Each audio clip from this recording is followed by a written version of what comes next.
Alors pour mieux comprendre les enjeux de ces investissements arabes en Mauritanie et puis sur le reste du continent, eh bien nous rejoignons à Paris Souley Diawara.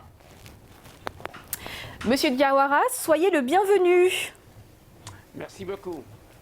Alors, on va commencer avec ces investissements donc émiratis en Mauritanie. D'après vous, quelles vont être les priorités du gouvernement mauritanien?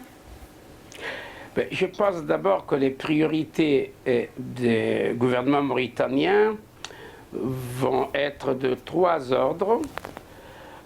L'éducation, la santé, le développement rural, j'entends par développement rural le développement de l'agriculture.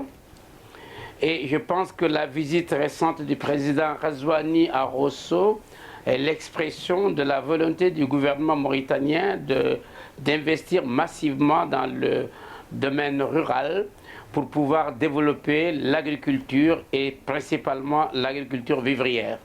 Alors, on voit que les Émirats sont très tournés vers l'Afrique. Ils ont investi dans plusieurs pays, notamment dans la Corne de l'Afrique. Est-ce que le continent, finalement, c'est la nouvelle terre d'investissement des pays arabes?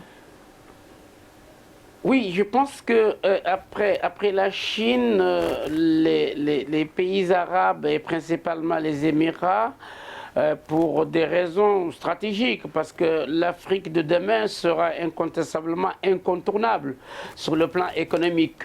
Donc, comme les Émirats ont cette vision du monde, je pense effectivement que l'Afrique est devenue une terre d'accueil des investissements des Émirats. Alors, mais comment s'assurer que ce soit une coopération gagnant-gagnant? Gagnant-gagnant, je pense qu'au départ, c'est plutôt des coopérations stratégiques. Je prends l'exemple de la Mauritanie, qui est un pays qui a de longues relations avec les Émirats, pour des raisons historiques, mais qui tiennent un peu aussi à la position de la Mauritanie appartenant à la Ligue arabe, et que depuis l'indépendance, le premier président mauritanien a développé ses relations avec le monde arabe.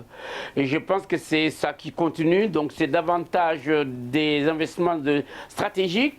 Gagnant-gagnant, je pense que oui, mais dans un premier temps, je pense que ce sont les pays africains qui vont bénéficier de ces investissements dès lors que la gouvernance serait bonne. Merci beaucoup, Souley Diawara.